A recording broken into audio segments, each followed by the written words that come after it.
Thank you all for being here. Thank you. Thank you. All right. So I want to keep you current with what's happening right now. Okay. The first thing I have to say is that through the process of the elimination of this so-called the China spy hot air balloon that happened over a week ago, it was now discovered because people, the NORAD radar people are very vigilant now about every little thing that they see in the northern sky between the US and Canada. They downed yesterday a cylindrical object that caused the two pilots that were dispatched to down this plane, this object. It was at 40,000 feet, whereas the first one was 60,000. And the reason they dispatched it is because they thought it would interfere with plane navigation occur at 30,000 feet. So they dispatched it and they knocked it down. Then this morning, over Canada, near Lake Huron, they knocked down another object, 40,000 feet. Just this afternoon again, a fourth object was down again. Lake Huron, you part of the United States near Lake Michigan. Okay? So, and this time, the last one was an octagonal shape. And the pilot have contradictory things. Some of them are saying that their instrument malfunction. Others are saying, no, that didn't happen for them. And the second object was cylindrical. I don't know about the third object, but the fourth one they're saying now is octagonal.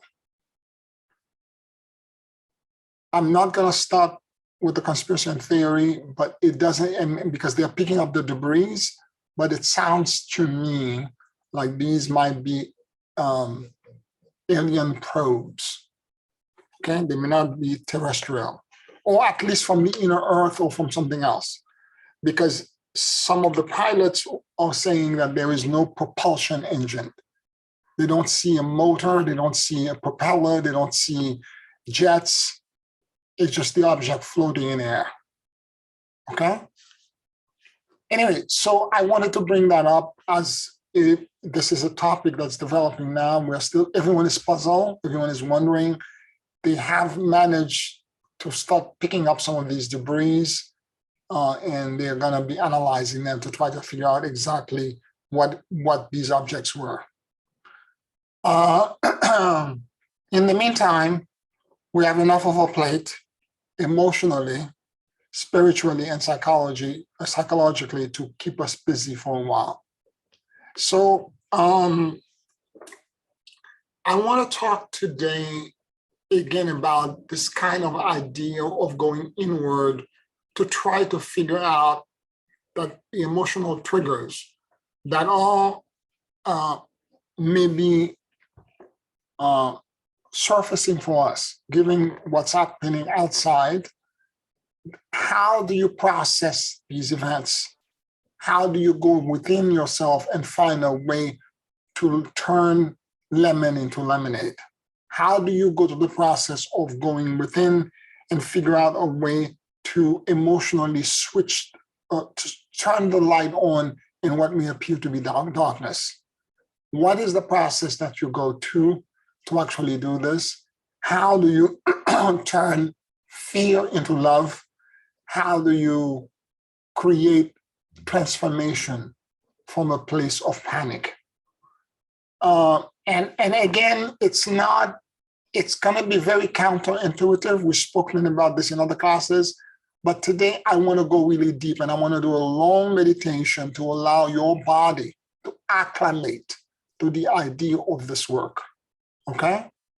I want you to sit in that space, because what needs to happen giving all the distraction and everything else that's going on around, including the latest distraction, these objects that are being shut down over Northern America, and again, as a because it's an unknown, and everything that's unknown to us, because we desire control for us to survive, because we want to feel safe. The more that there is unknown stuff, the more we become panicked, the more we become worried, the more we get concerned, and that becomes something that begins to gnaw at the edge of our consciousness and causing us to go into a space of fear and panic. So as these things are happening and all these various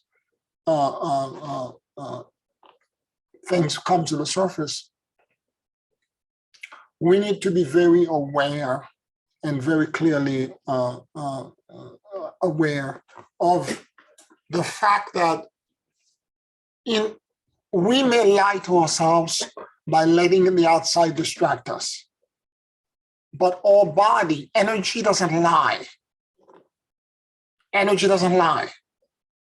So if we can slow down the agitation and the kind of like overstimulated thing that's happening in the outside, and sit with ourselves and go within, we can begin to slowly begin to discover within ourselves where the answer lies.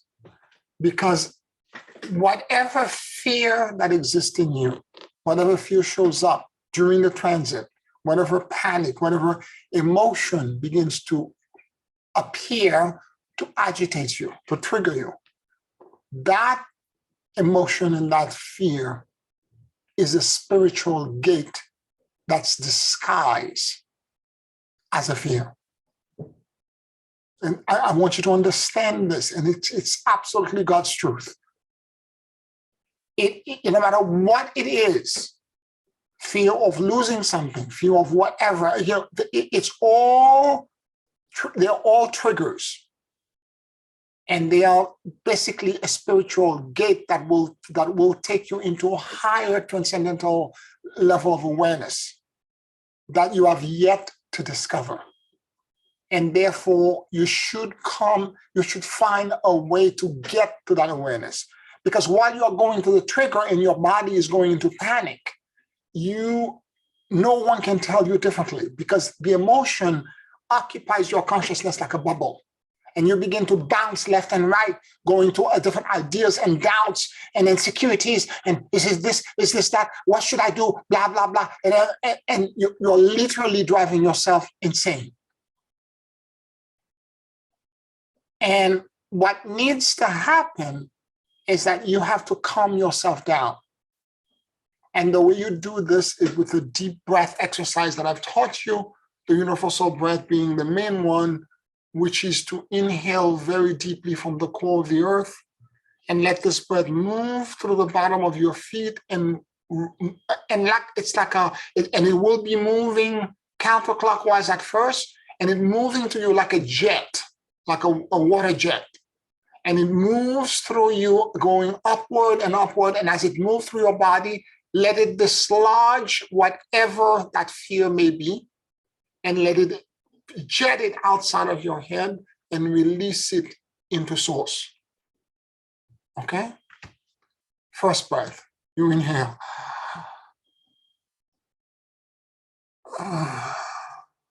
And you exhale, and you let it out. Then you're now in source. You're going to ask energy to come from source. In other words, when you bring, what you just did is that you dislodge the problem, you dislodge the panic, you release it into source. When you do this, source hates unbalanced energies and is constantly trying to reestablish equilibrium and balance. it will automatically, and you don't have to do anything for it. You don't have to demand it or ask it. It will automatically bring, as you release, you exhale, and you exhale, there will be a pause, the retention of the breath, there will be a pause. When you get there, source will begin to connect to you. The exact opposite frequency and vibration. And then when you begin to feel a cascade of release and blessings, then inhale from source and drop it into the core of the earth. And this time it's rotating clockwise. And you do this 12 times in a row. It should take you 2 minutes, maybe 3 minutes at the most, depending on how big the breaths are, etc. And after you've done this, your spirit should be calm. It's not that the problem is solved, but the level of panic, the agitation, the bouncing up and down like a yo-yo, the doubt and all that should calm down by that moment. And as it calms down, you can begin now to move to the next step that I'm going to teach you right now. Okay?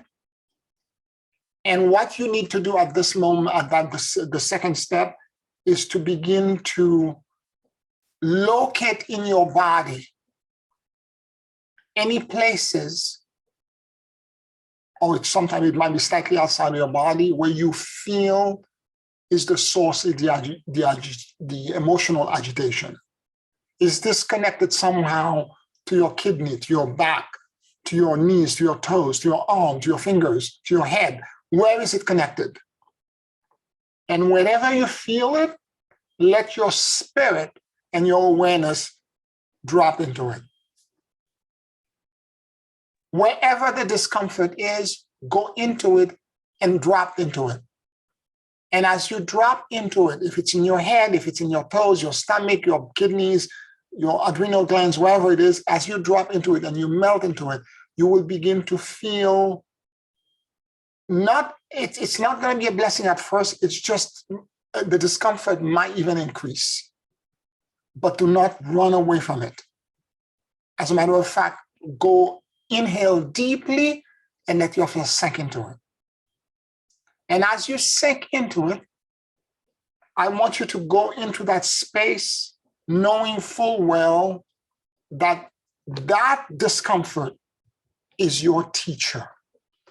It's there to teach you something. It's there to reveal a secret that you've been hiding to yourself. It's there to reveal to you a way out. So as you go deep into that place, wherever it is in your body that you feel the discomfort, your fear, the panic, whatever, as you go in, just allow your consciousness to relax, to go deeper and deeper. And at that point, I want you to listen. Remember the morphogenic exercise we do? I've been teaching you for years and years. I want you to now go into that place with that same awareness, wherever the discomfort is. That discomfort is going to teach you something, and I need you to listen to it. Just take a very deep breath. If it's in your back, your shoulders, if it's causing you the bottom of your foot, if it's your knee, if wherever, your ear, your head, it's giving you a headache, it doesn't matter. Just go into it and begin to simply say to yourself, I'm listening. And listen as if the more than 50 trillion cells in your body had ears, and that every cell is listening to that one place. And keep doing the breath, the universal breath, and listen. Listen to what, because it's trying to communicate something. And whatever it's trying to communicate, it's doing it in a very loud and cacophony kind of way, like a child beating a drum and making loud noises and crying. And when a child cries, they're trying to tell you something. When they throw a tantrum, they're trying to tell you. It's the same kind of thing. And if you sit and you quietly and you listen and you allow your body your breath to calm it down and to regulate it, and to continue to breathe in and out slowly and to regulate it, it will begin to calm you down to a point where you will begin to notice very quickly that there is information in there. Now, it may be that you're noticing that there is a sensation or a feeling that you cannot quite capture. Maybe the feeling is too big, but you're going to feel, it's not exactly pain, but it's discomfort. It's not joy. It's not peace. It's something else. And I need you to listen to it like it was the most important thing in your entire life, and that the entire universe has ears and is listening to it. And as you sit with it and you listen with such attention, it will begin to unpack the secret that it holds. It will begin to teach you and to elevate you into something else. It will begin to unfold and begin to demonstrate to you what it holds within itself. And maybe what happens then is that you begin to realize, wait a minute, it's not just one feeling. I have maybe two feelings in there, or three feelings. Maybe I'm angry and I feel victimized at the same time. Maybe I feel angry, victimized, and I want revenge. Maybe I want, there are multiple feelings that maybe identify, and sometimes you query it by saying, what am I feeling? Is this one feeling? And you wait for an answer, of course, what am I feeling? And sometimes the feeling is so big, you don't know. It's just a sensation unknown to you up to this point. A feeling that's unknown to you. And if it's that big and that unknown, then it's a combination of multiple feelings. So the next question should be, is it a combination of multiple feelings? If the answer is yes, what is the first feeling? Wait for an answer. What is the second feeling? And are there any other feelings? And as these answers come, you've now separate each one of them individually. You couldn't get it all at once together because it was too confusing. Because we're barely babes in terms of our ability to listen with that kind of attention. What Carlos Castaneda called the second attention, with that kind of attention. So we need to listen in a completely, and because of this, we have to isolate them into their parts.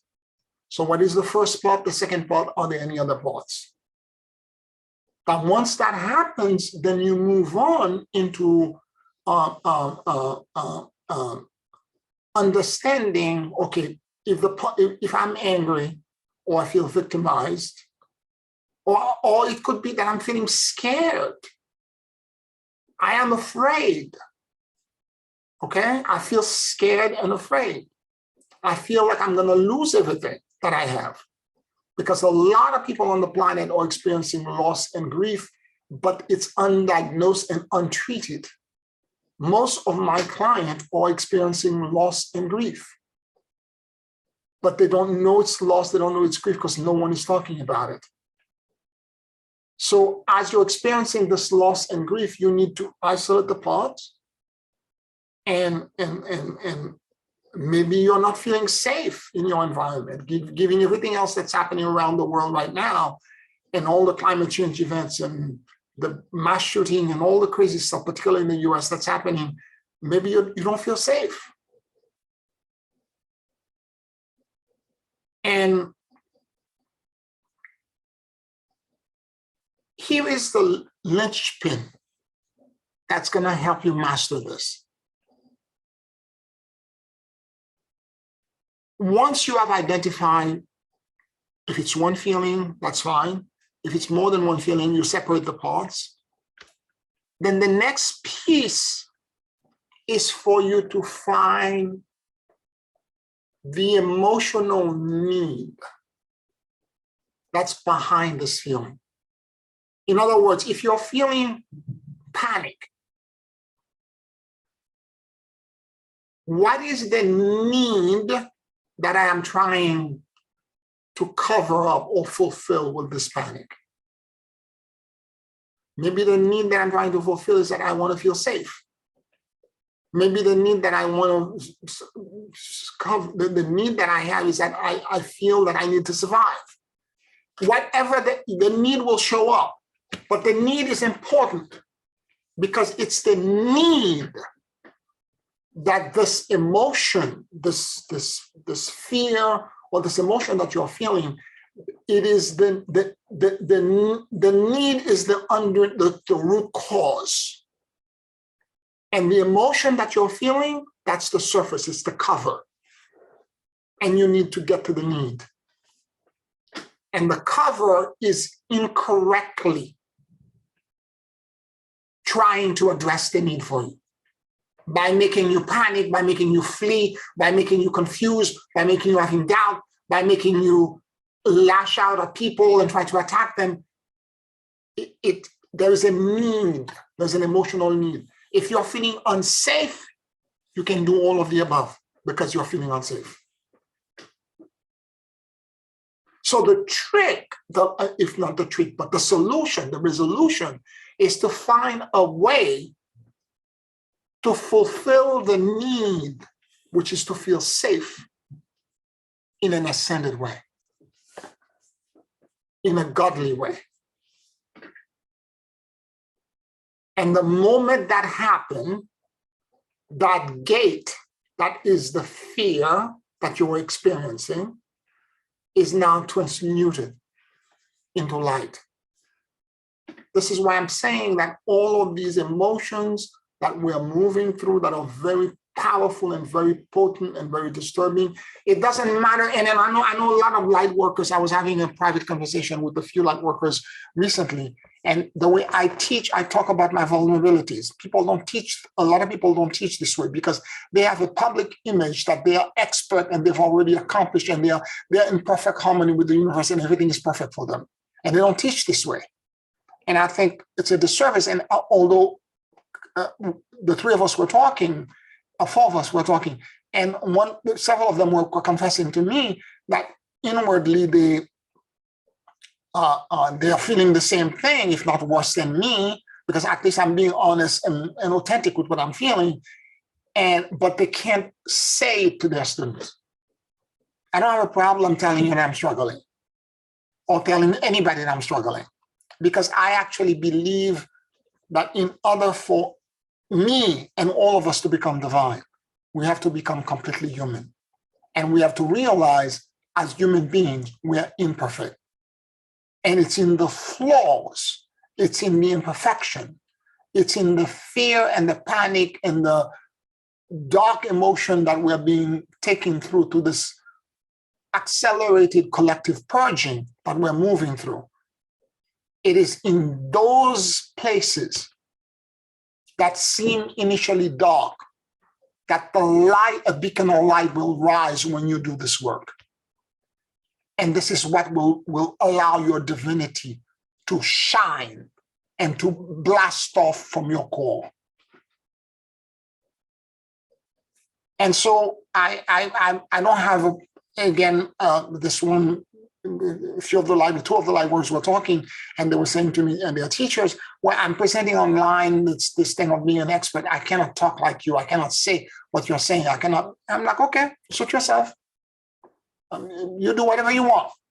But to me, it feels more natural and more authentic for me to talk this way because it's my truth. And so I'm able to have this conversation with me and with myself and with my student, with my clients, by saying, okay, I've experienced something similar, and this is the process that I use to help me move through it.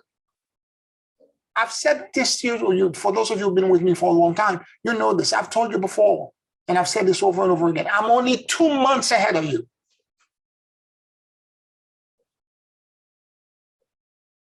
I'm just as human as you are. But it's in that acknowledgement of that imperfection with all of the flaws, with all of the stuff that could be triggering me and etc. The advantage I have over many other people is that I'm more disciplined. I'm a Capricorn. Discipline is my middle name. Give me a difficult task and I will do it ad nausea until the task itself is tired of me.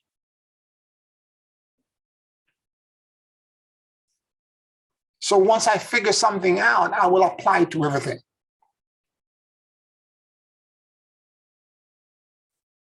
So what I'm saying is that the need is the key, because it's not the surface emotion, because that's typically a cover-up. It's not the root.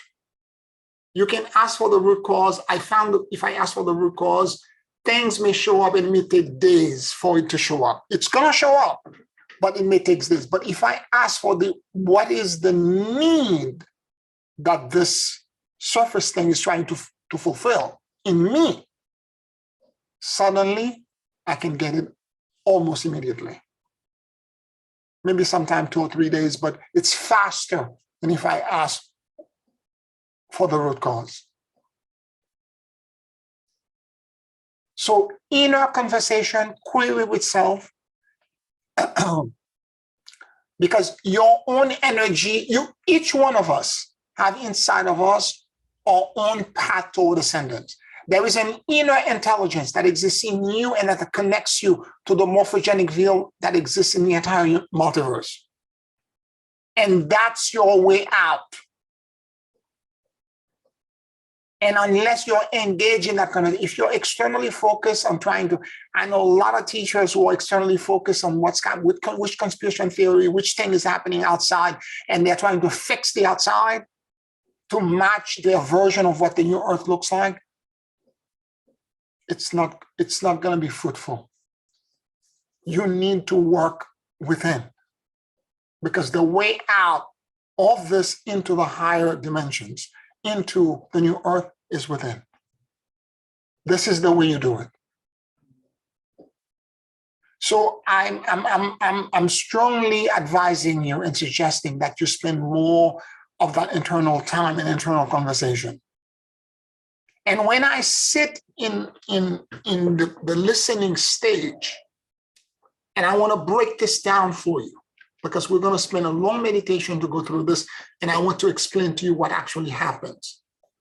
Because when I do it, I don't have a recording of myself that I'm playing in the background to guide you through it.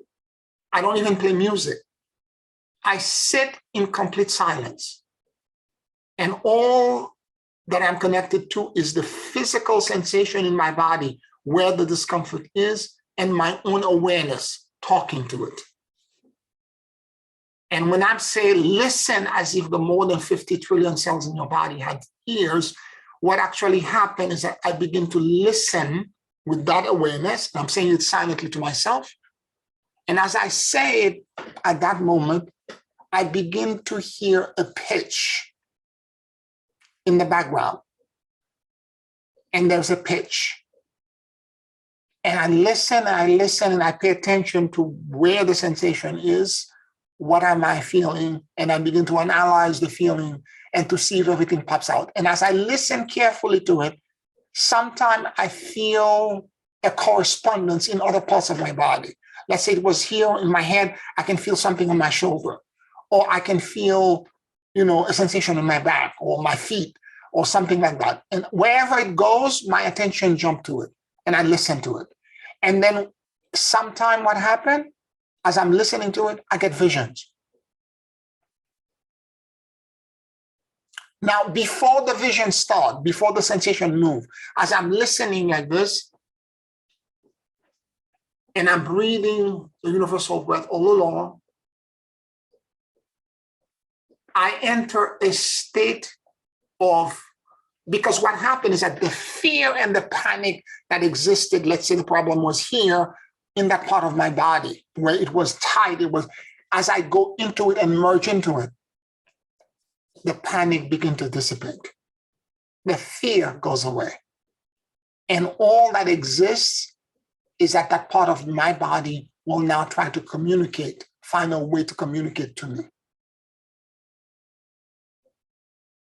And as I'm listening, like I've never listened to anything ever before in my entire life, that part of my body will begin to, there will be such stillness, such unbelievable stillness.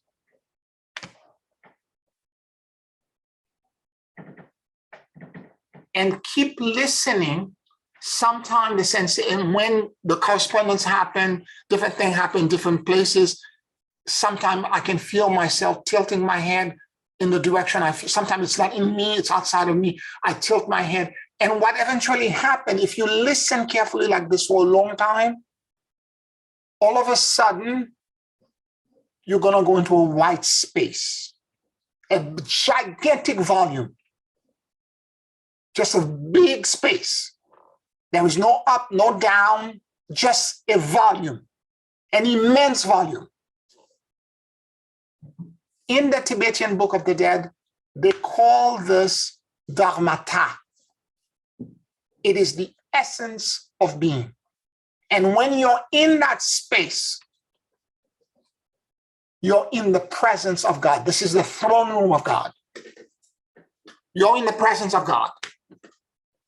And when you get there, and only the morphogenic listening, that listening thing can get you there.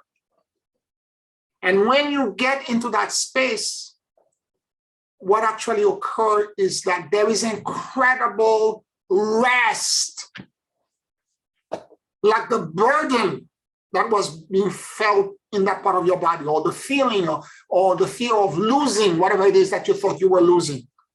Your job, your house, your whatever it is, money, or whatever you thought you were losing, relationship, that fear all of a sudden dissipate. Because in that space, there is no imbalance. It's a space of utter rest and neutrality. Without doing it or without thinking it, you have unburdened yourself. In the Catholic Church, they taught this, the rest of the Holy Spirit.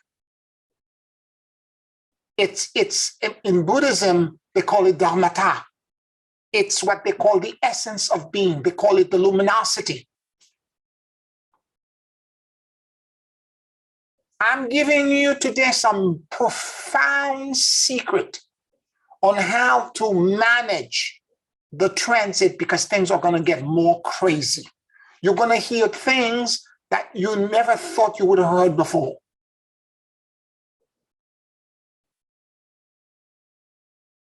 So as this is going on, you need to, again, go back, keep going back into that place.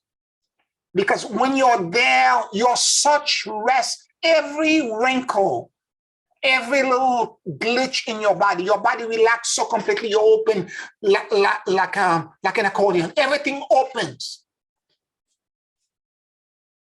Everything is, you're unburdened.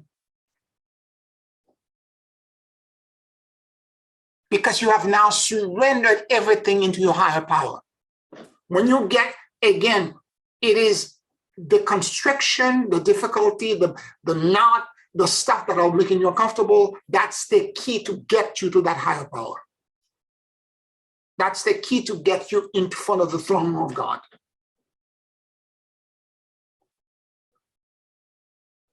And when you are there, you're so unburdened. Again, the space is vast that you will feel sometimes, as I said, correspondences to other parts of your body or other part of that white field. You will feel like, you want to turn your head because you're sensing something to the side or something up or something, and you will be moving your gaze, trying to orient yourself, because the space is deeply disorienting, because there's no front, no back, no up, no down. And then what's going to happen as well is that you're going to get vignettes, little flashes of images. It could be you're seeing a scene, a conversation, or somebody walking toward you, or something like that. You're going to see all these little vignettes. But these vignettes are solution set. Because when you're in source, source is now going to try to resolve for you by giving you the canceling vibration and frequency of your emotional conundrum. It's going to give you the opposite. Now, it may be that you don't get any images, you just feel a sense of, it's not exactly joy, it's peace for sure. It's not exactly joy or elation, but the best word that I could use is that when you're in that space, there's no thought. No thought.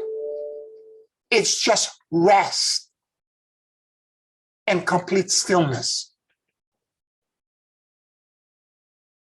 And then unbeknown to you, all of a sudden, sometime, again, we're masters of self-deceit. Sometimes we lie to ourselves. We may think that the problem is that we're trying to feel safe, when in fact, we're not trying to feel safe. We're trying actually to conquer or to dominate or to do something else. And if that is the case, when you get into that space, spirit, that white space, that dharmata, which is the essence of being, will begin to show you the truth. I don't know what's going to show up for you because it's different for everybody because we're at different stage of our evolution. But when you get into that space, there is nothing like having that conversation. And I'm even suggesting that you do this every day, because even whether you have a problem or not, you should go back into that space because it's your opportunity to talk to God. You should do it every day.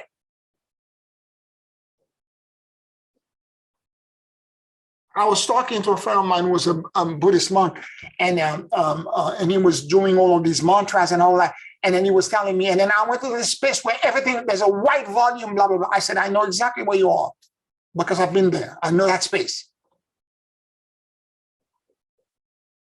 There are multiple ways to do it. His way of doing it is to say, thousands and thousands of mantras.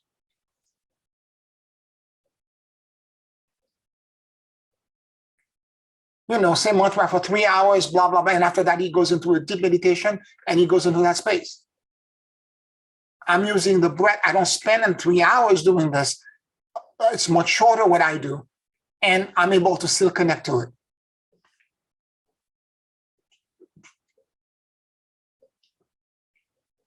So you're going to, again, there is stillness to the process of this listening. And then suddenly there will be no thoughts.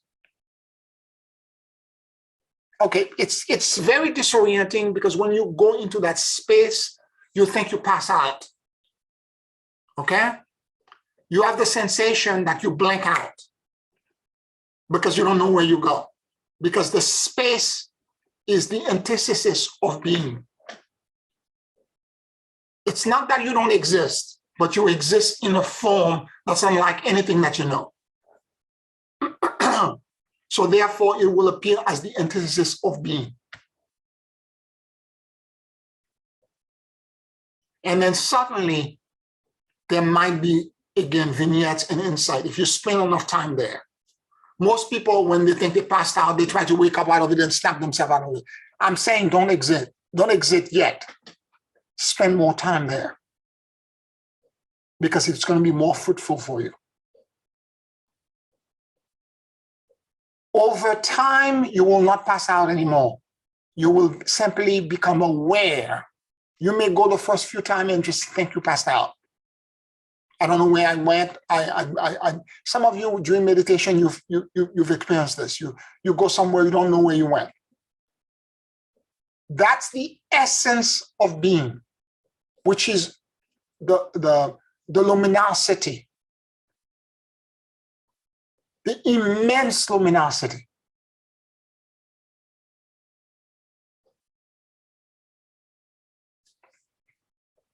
Now, as you slowly acclimate yourself to the space, maybe by a week or two of doing this exercise on a daily basis, you may get yourself to a point where you begin now to be aware that there is a huge volume around me.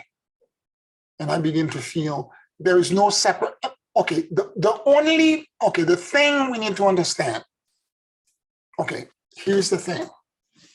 When you go into that volume, there is still, at least for me, a sensation that I am me, and there is the volume, and the volume is all around me. I feel phenomenal. I walk out of there having clarity, and the benefit of this is that there is an afterglow. There's a beacon. I feel like I have a spotlight from God through me for the rest of the day, where everything I touch becomes golden, where the peace and the serenity of God is with me as I walk through. Okay, so I can feel this. So but the issue is that I still see myself when I go in that space separated from the luminosity. What the Tibetan Book of the Dead and the Buddhists are saying, that luminosity is really you. It's actually you as a divine being.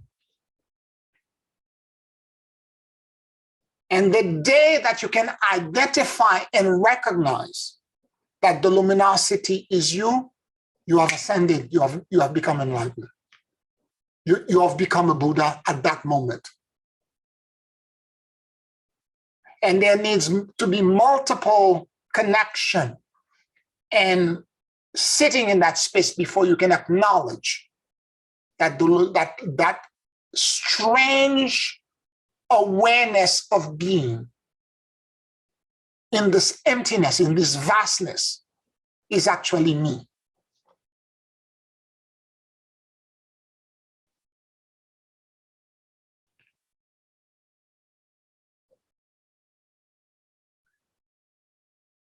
Any questions, any comments?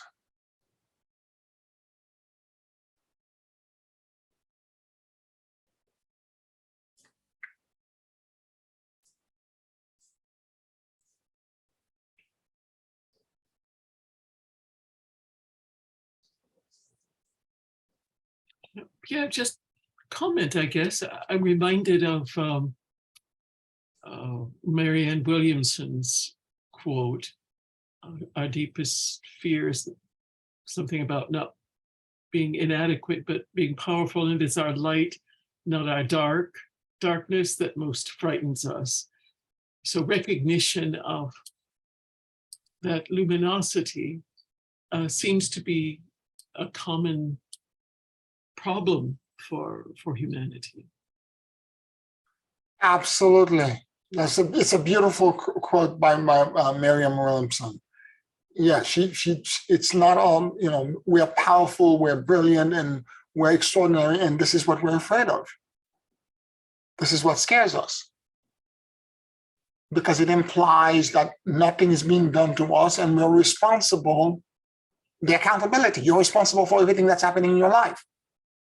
So stop whining and create a different outcome if you're unpleased. So yeah, this is very powerful stuff. And again, I know it's big adult conversation, but the simplicity of this is like blinking your eyelid. In the Heart Sutra of Kuan Yin, she talks about this. And that vastness, that immense white space, is often referred to as the great continents. It's a volume that feels contained, but it goes into infinity. And since infinity has no end, the Kabbalists have called this the great continents. The Buddhists talk about the indivisible emptiness and luminosity. They cannot be separated. There is a volume that's contained, but what is in the volume is luminosity. So the volume is the emptiness, because when you go in that space, it appears that there is nothing. That's why there is stillness and there is no thought. It appears initially when you go in, there is nothing but you that shows up in it. But it is not an emptiness of a vacuum. It is the exact opposite of a vacuum. It is actually the potential of endless solution set. There is a vast range of things, an endless solution set that's included in there.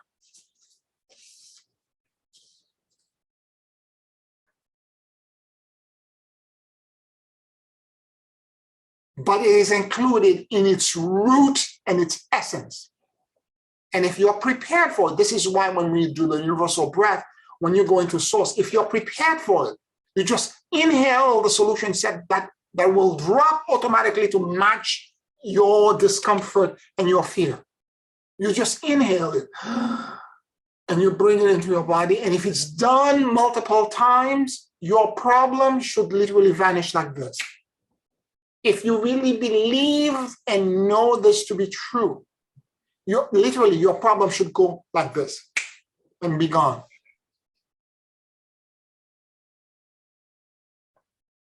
Kuan Yin in the Heart Sutra says that emptiness, let me see if I can find it. I'll read the beginning, not the whole thing, but the beginning of the Kuan Yin Heart Sutra, because it's a powerful prayer. Let me see if I can find it. Give me a minute.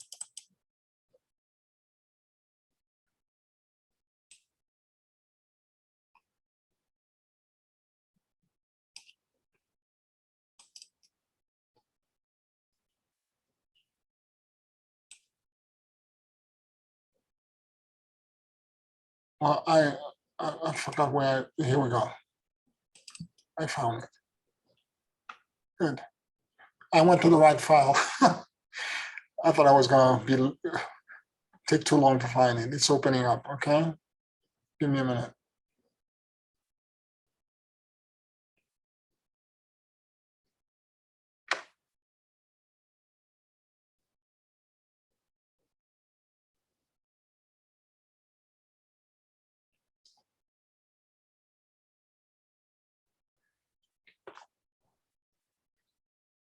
And it begins, "O Siriputra." She's talking to one of her disciples. Form is emptiness. Emptiness is form. Form is the same as emptiness, and emptiness is the same as form. That which is form is empty, and that which is empty has form. So it is also with sensations and thought and activity and consciousness. So what she's saying is that whatever external situation that you're experiencing right now that make you feel whatever sensation you're feeling now, the panic, the fear, whatever is the emotion du jour that seems so big, it's a form. But that form is empty. In its root, it's empty. Emptiness is form. And from this, and form is the same as emptiness. And if you can realize this when you go into that space, you have incredible control over what happens to you. Because you begin to realize what your body is reacting to, whatever that situation is, to infinity times infinity. It's like this. It's inconsequential. No matter how big you think it is. Because it exists in emptiness. And the luminosity can erase it, change it, because it's all information. In quantum field, they talk about data and information. It's all information. And if you're out of balance and you're resonating in out of balance, and there is and you're in entanglement with the solution set will change your frequency. no matter how far it is in the universe. It will simply entangle you and change you. And then immediately the solution set is found. And the way it may show up for you, particularly when you're dealing with processing emotions, it may be that you'd finally discover the lid over the emotion that's the covering emotion. When you find what the need is that's inside of it, what emotional, what need emotionally I have that's causing me to feel scared or to feel panic or to feel whatever it is I'm feeling. So when you discover this, like I was talking to a client earlier today, she was saying, like, I'm afraid, I fear death. I feel I'm going to die.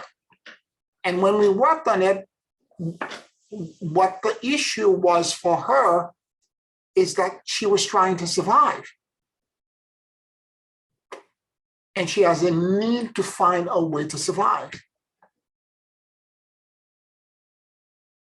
And there are tributary emotion connected to it, to need that are connected to it. She feels unsafe and she wants to control everything.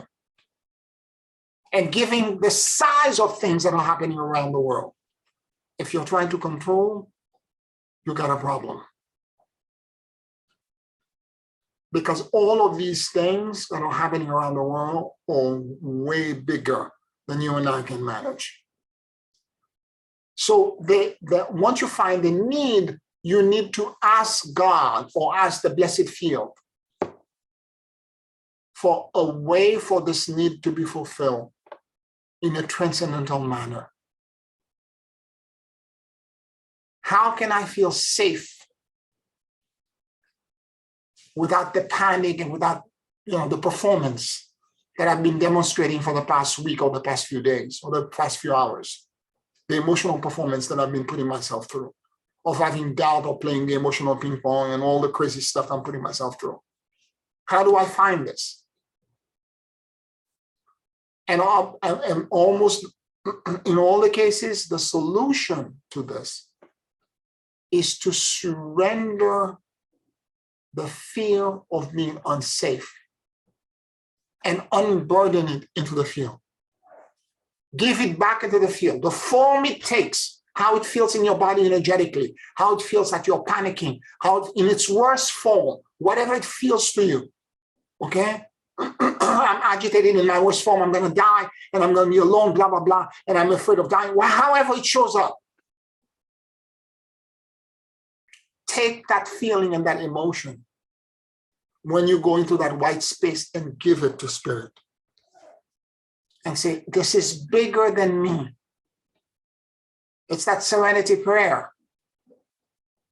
Give me the discernment to understand and know the things that I can change, and to also understand what I cannot change, and to know the difference between the two, and to give over the things that I cannot change to you. Lean on the luminosity for help. That's what I'm trying to say to you. Give the burden over, surrender it. Lean on the luminosity for help. Lean on God, lean on the light for help. Lean on Jesus, Buddha, Muhammad, however you want to call it. For me, it's the luminosity. Lean on the luminosity for help. And when you do this, as you surrender and then you let it go, and to the degree that you completely let it go, where you let no residual twinge of feelings and emotion, you surrender all of it. If you can do all of it all at once, your solution set will drop instantaneously. But most of us have lingering control issues. We still think that we need to do this.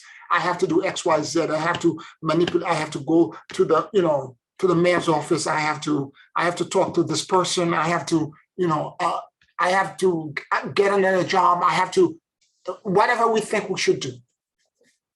Okay?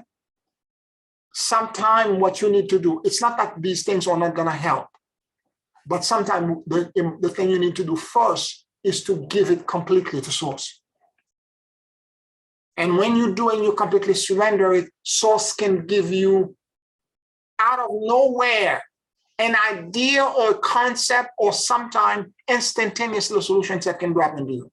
What I mean to say is that 2 hours later or an hour later, somebody calls you and offers you the exact same thing that you were thinking about. Or the next day, somebody shows up and say, I have a gift for you. And here is exactly the money that you were looking for.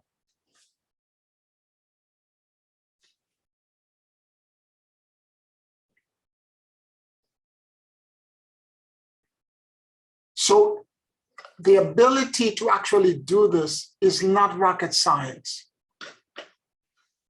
It's not, but it is definitely a different muscle. It's a different process, it's a different muscle. It's not something that we normally allow ourselves to connect to because we want to control everything.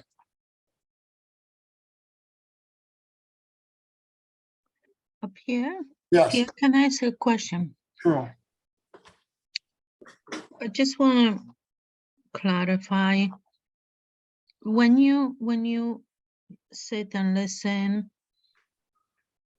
you start with like the Dantian query and you listen. And you go to the white space, but you're not doing the breath at that point. You're just listening. Is that correct? You could do both. Sometimes, okay, your body has an inner intelligence. Right.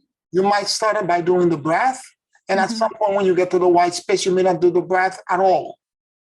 It doesn't matter. Because that, again, as I said, you need to be aware and listen to your body very carefully. Okay? And as you listen to your body, then suddenly you will know what you're supposed to do.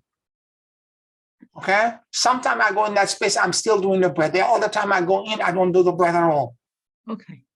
Okay? Mm-hmm. The point is that when you get there, you're on the throne room of God. That space will tell you. All you need to do is keep listening. Yes, but I just want to clarify because it's also my ascended light body, right? So I guess you could say I'm in that body, I'm me. I don't feel separated, hopefully, ideally. And in that body, I'm talking to God. Is that the first statement?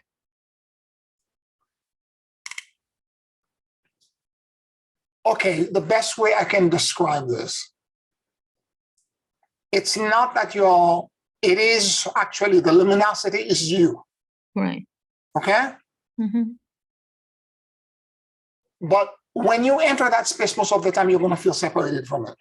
Right. Okay? But what's going to happen is that everyone else in the entire multiverse is also in the same field. And there is enmeshment, and there's quantum entanglement. Okay. With everything else that happened in that space. Mm-hmm. Right. Okay? Mm-hmm. It's not that God is outside and you're making too many separation. It's not really separated.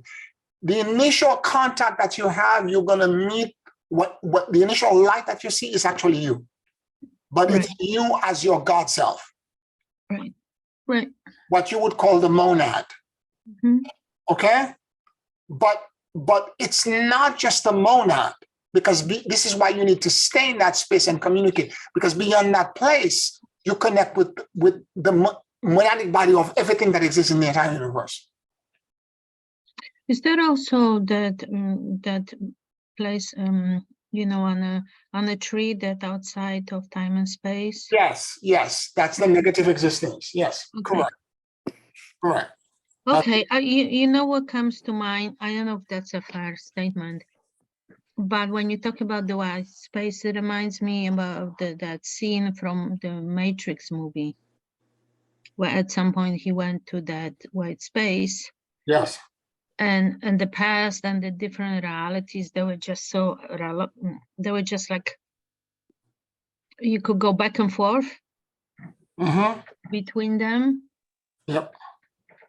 So you were like out, he was like outside of those different realities, and they kept going back and forth. Yes. Okay. Yes. And again, as I said, it's not the process I just described to you is not rocket science, but it's a different muscle. And we're going to be facing all kind of chaos that are going to take us into places where we're going to feel disconnected in such deep way that if we're not careful, and I'm telling you this because there are days where the bubble of the emotion, of the agitation of the external is so powerful that I forgot to go in that space. Right. I get so distracted by it's like a dog finding squirrels. Okay. Instead of doing what I'm supposed to do, I'm like, squirrel. So do you understand? I know, doing everything else, but I'm doing everything else, but instead of going with a squirrel, and I'm looking around, I'm not paying attention to what I'm supposed to do. yeah. Well, based on what you said, it's gonna take some practice. Yes, Just as well. Yes. And if we were all sequestered somewhere in a temple, we could all do this together, but we're living normal lives. Yeah. It makes it harder to find the discipline. And even though I'm a Capricorn and I'm so-called disciplined, I'm still running after squirrels. Right. Okay. Thank you so much. Okay? Yeah, thank you. Anybody else has questions or comments?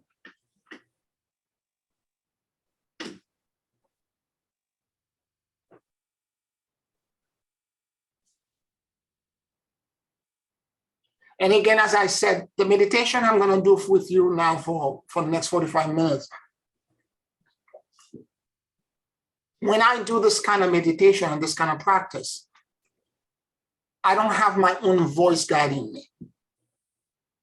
I go through the process. I don't play music in the background. I am in complete stillness with myself. Now, you won't be able to do this initially. You may want to play my recording or go back to the recording and play it over and over again for a while so that you can get into you can familiarize yourself with the process because it's a different muscle. But after a while, you should not listen to anyone because the way you get into that space, once you know the major highlight, is going to be very specific to the way you access your own monad. Your body has an inner intelligence in it. The God that's within you will know how to take you there. And you need to trust it.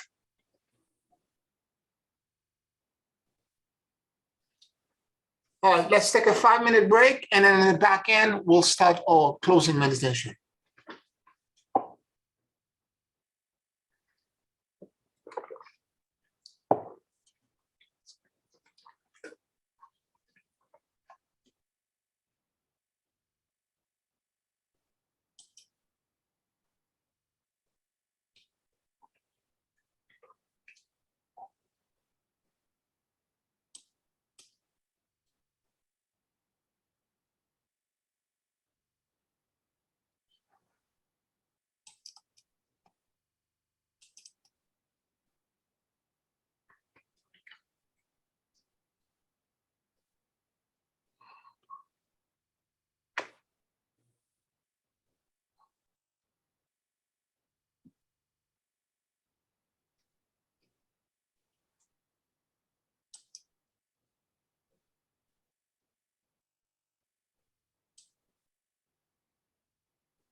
Take a very deep and slow breath.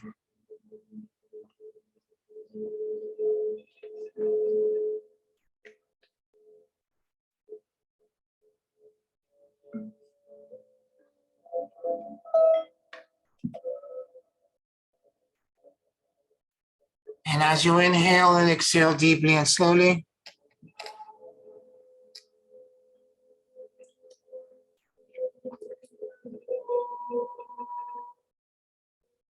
allow the universal life force that permeates everything to enter into your lungs.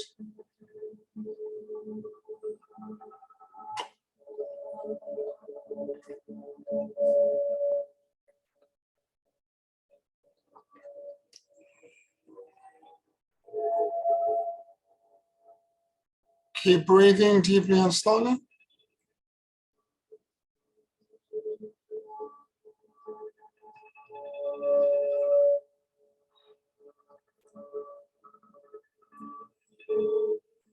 And let your soul and your awareness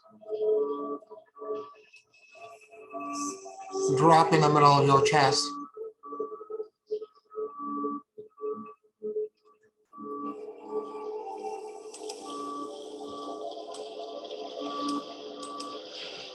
Please forgive me.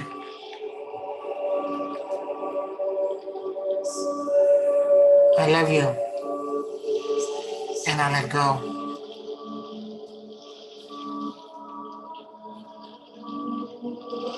Please forgive me. I love you. And I let go.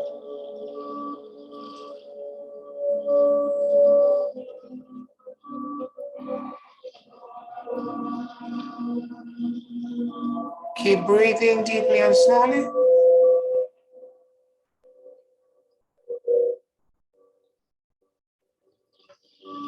And let your heart and your mind sync with each other.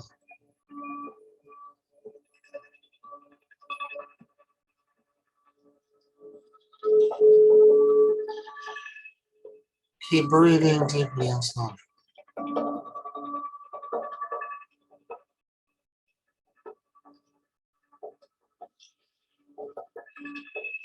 And allow your entire awareness to emanate from your upper chest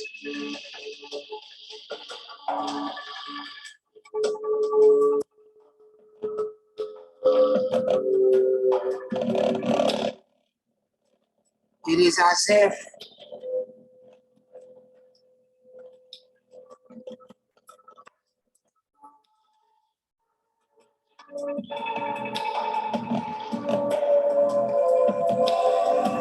You could only perceive the world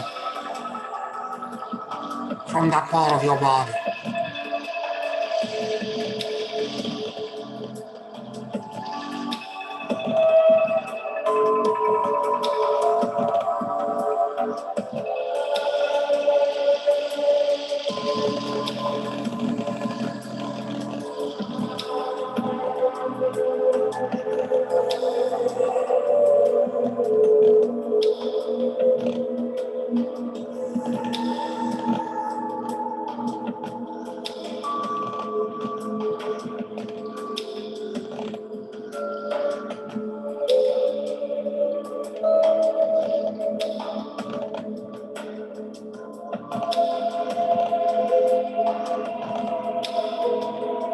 Simply notice what you noticed.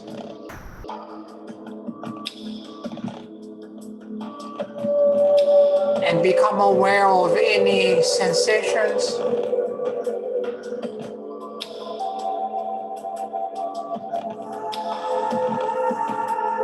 information,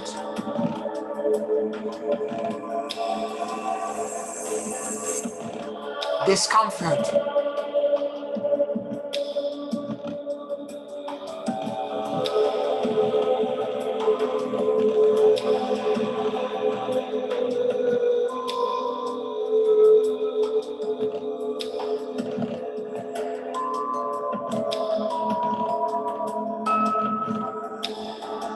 That may want to show up for you.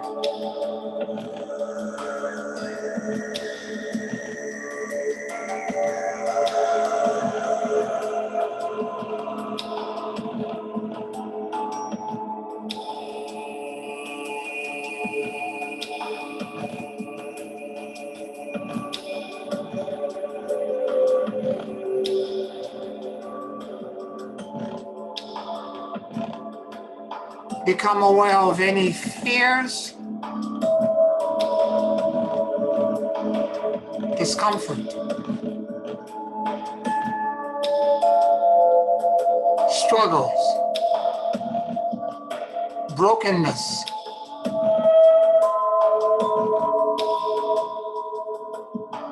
That exists in your life at this moment.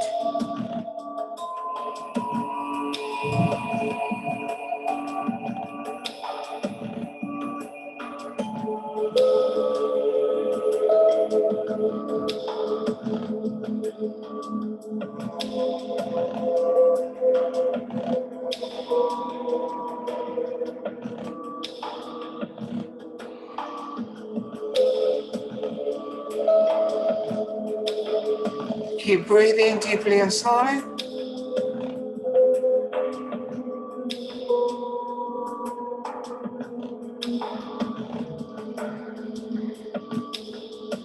And let your awareness go into the discomfort and the brokenness.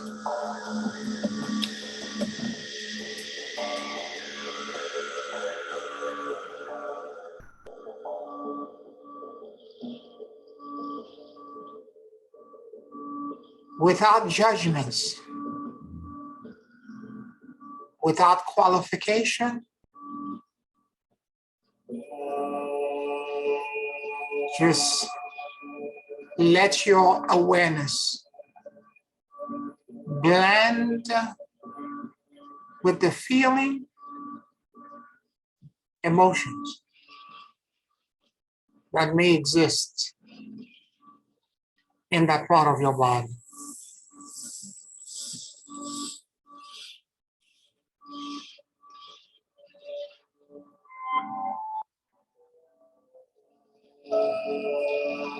Keep breathing deeply and slowly.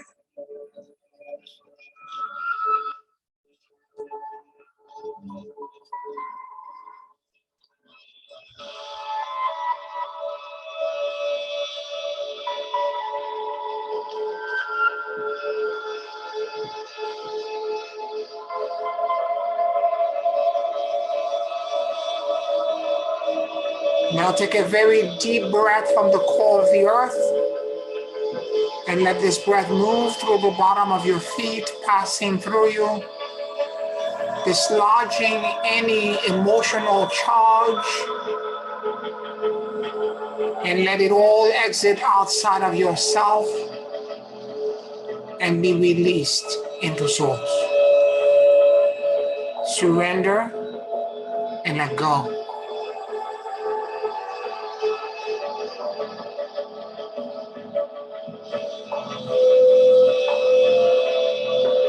Take another breath from source and allow the solution set to drop into the top of your head, passing through you and dropping into the core of the earth.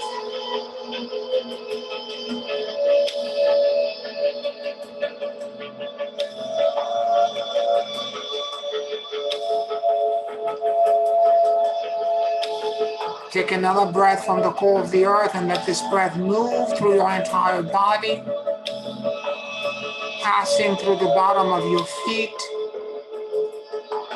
dislodging any emotional charge or discomfort,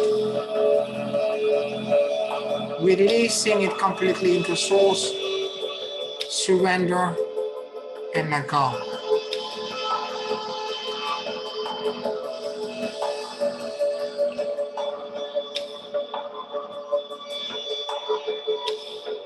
Take a breath from source and let it move through your entire body as it cascades with the solution set that you need passing through you and dropping into the core of the earth.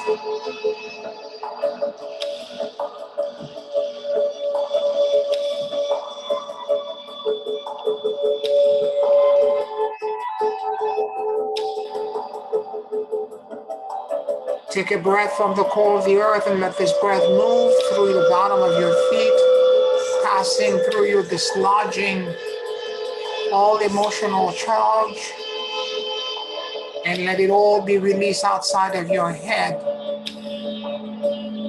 and into source.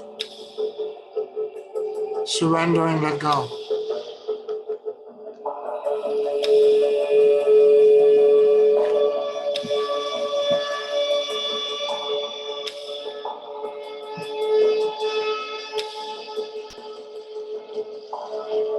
Take a breath now from source and let this breath move through the top of your head, passing through you, dropping into your entire body and into the core of the earth.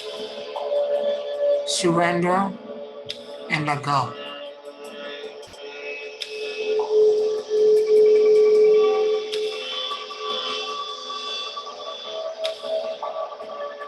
Take a breath from the core of the earth and let this breath move through the bottom of your feet, passing through you, dislodging all fears, all brokenness, and all struggles.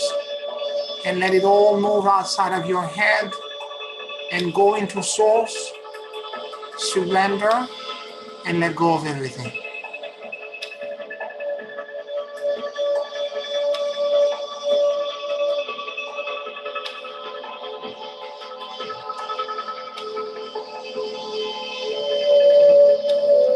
Take a breath from source and let this breath drop to the top of your head, passing through you. And let it drop into the core of the earth, grounding you into healing.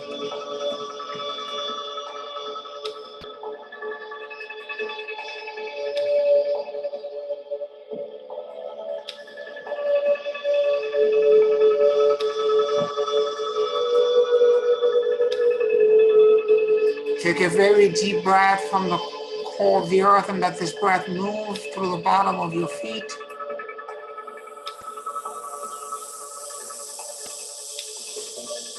From the top of your head, actually. And let this breath move, cascade down from source, dropping into your body, dislodging all fears, and grounding into the core of the earth.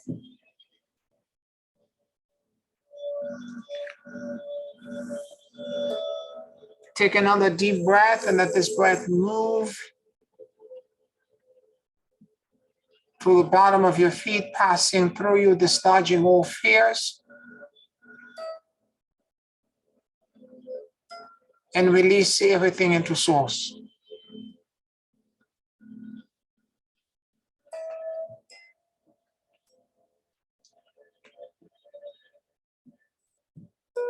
Keep breathing deeply and slowly.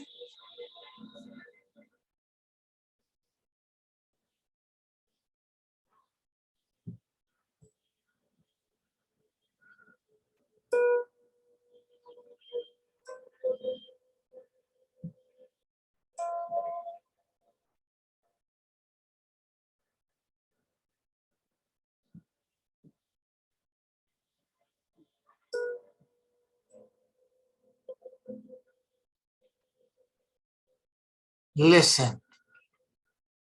Listen as if the more than 50 trillion cells in your body had ears.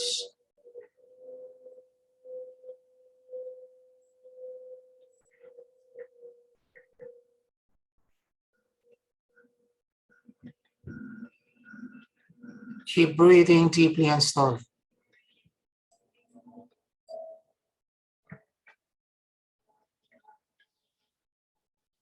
And listen to the fear, brokenness, or discomfort, wherever it exists in your body.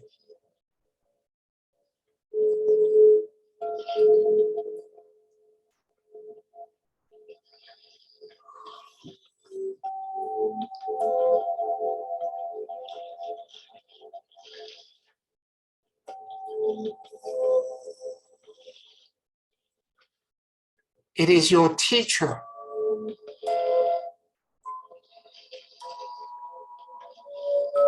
And it has information for you.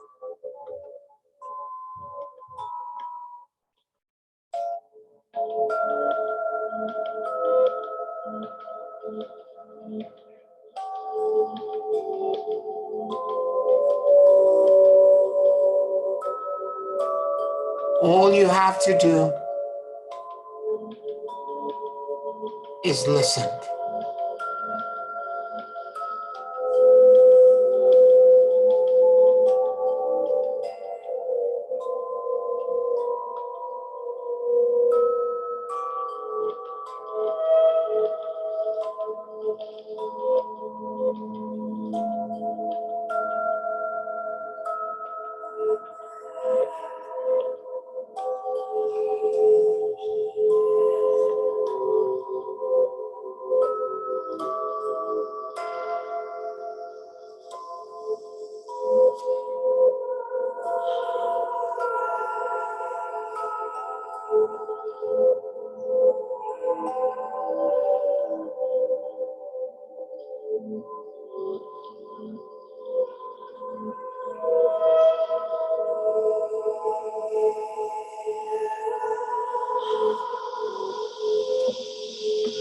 What information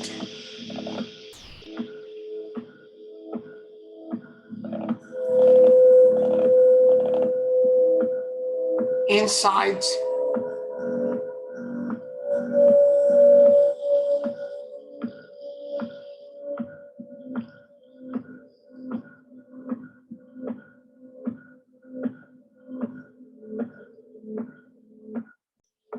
and knowing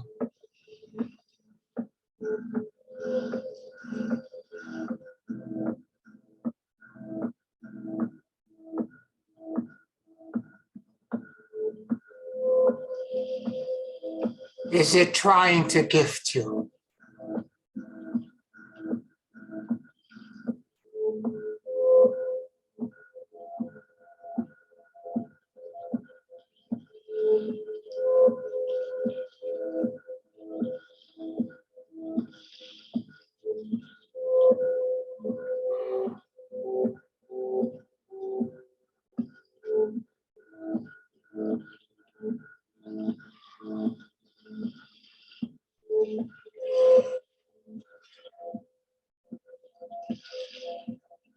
Keep breathing deeply and slowly.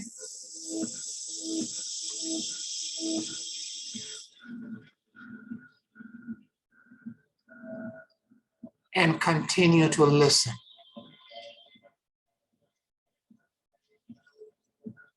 With your entire consciousness and soul.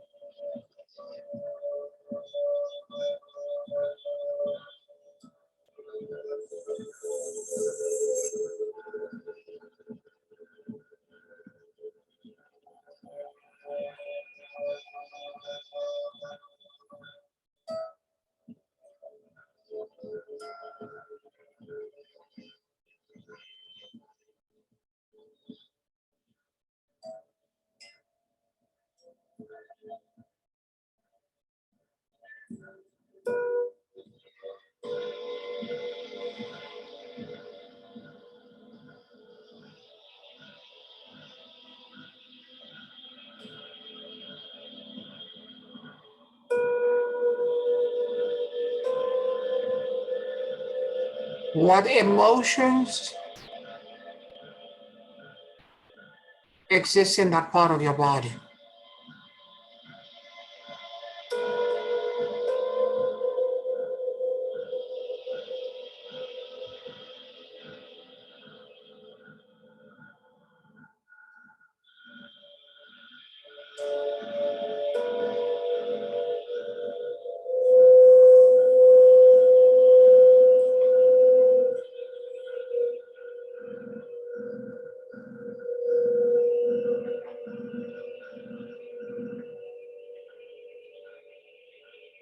Is it one feeling?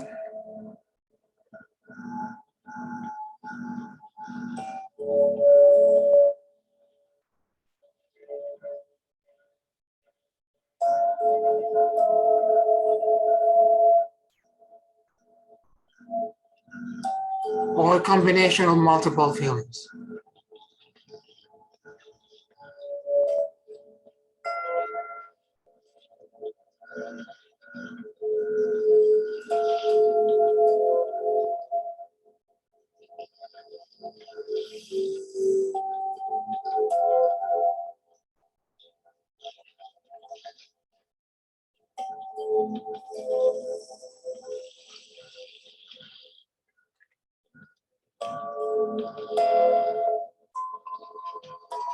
What is the first feeling?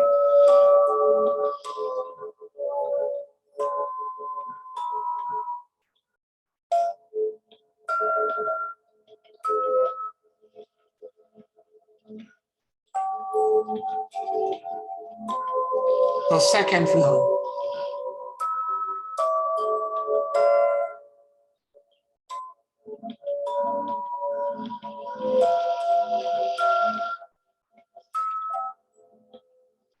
Are there any others?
What is the emotional need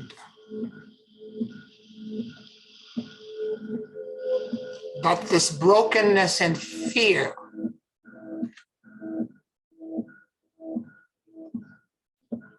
is attempting to fulfill?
God, show us the solution set.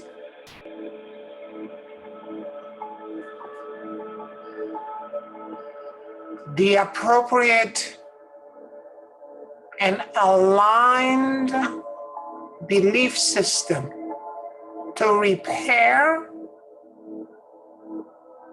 heal,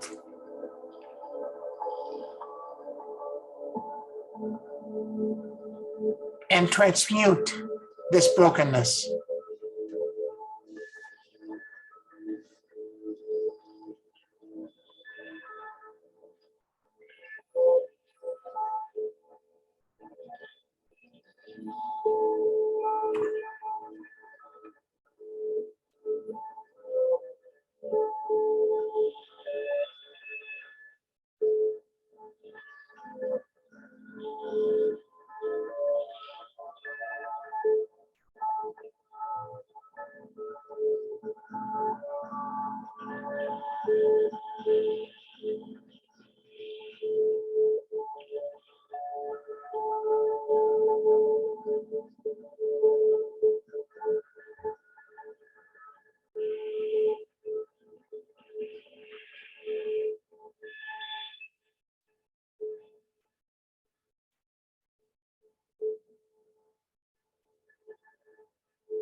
Keep breathing deeply and slowly.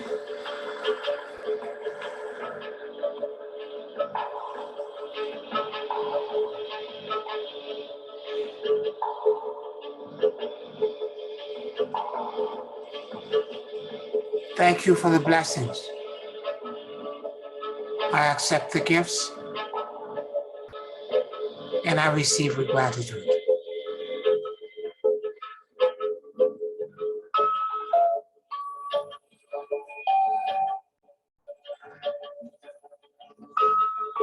Take a very deep and slow breath.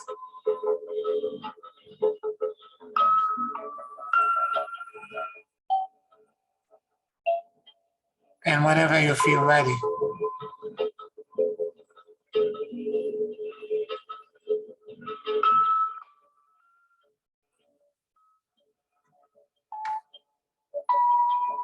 you can open your eyes.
How you all feeling?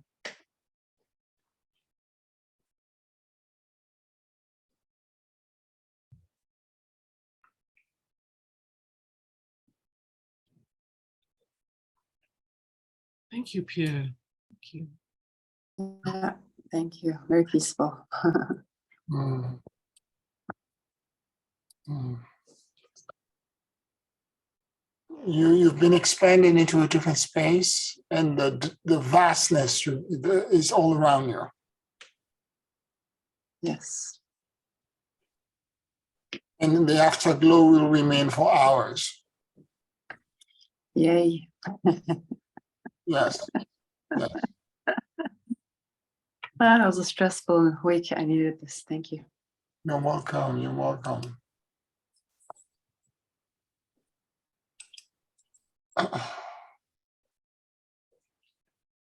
Any comments or any questions you may have last minute before we close?